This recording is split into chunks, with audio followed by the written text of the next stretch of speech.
ஒரு நாள் லீவு கிடைச்சா நாம அந்த லீவை எங்கடா போய் என்ஜாய் பண்ணலாம், எந்த மாதிரியா நேச்சர் பிளேஸ் போகலாம், எங்கடா போகலாம் அப்படின்னு நமக்கு தோணும்.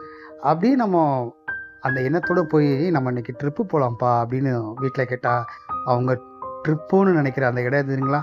கோவில் மட்டும்தான் இருக்கும்.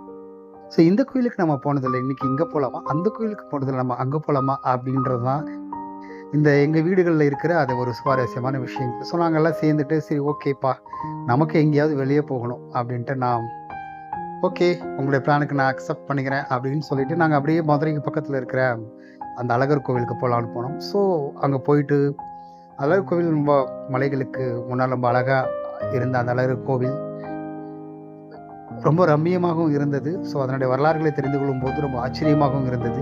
கண்டிப்பாக நல்ல ட்ரிப்பு தான் அது. ஸோ ரொம்ப ஹாப்பியாகவும் இருந்தது.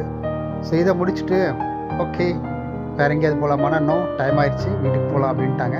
ஸோ வீட்டுக்கு போகிற வழியில் அப்படியே சும்மா பசங்களாம் பட்டாம்பூச்சி பிடிச்சி விளாண்டுட்டு அப்படியே கொஞ்சம் கரும்பு ஜூஸ்லாம் குடிச்சிட்டு அப்படியே ஒரு சின்ன ரிலாக்ஸேஷன் பண்ணிவிட்டு அப்படியே நாங்கள் வீட்டுக்கு வந்து சேர்ந்துட்டோம். ஸோ இது பெரிய ஒரு என்ஜாய்மெண்ட்டானா கிடையாது, பட் ஃபேமிலியோட ஒரு என்ஜாய்மெண்ட் இருக்கப்போ அந்த ஹாப்பினஸும் ஒரு சூப்பரான ஒரு ஹாப்பினஸாக தான் இருக்கும்னு நினைக்கிறேன். ஸோ நீங்களும் இந்த மாதிரி ட்ரை பண்ணி பாருங்கள்.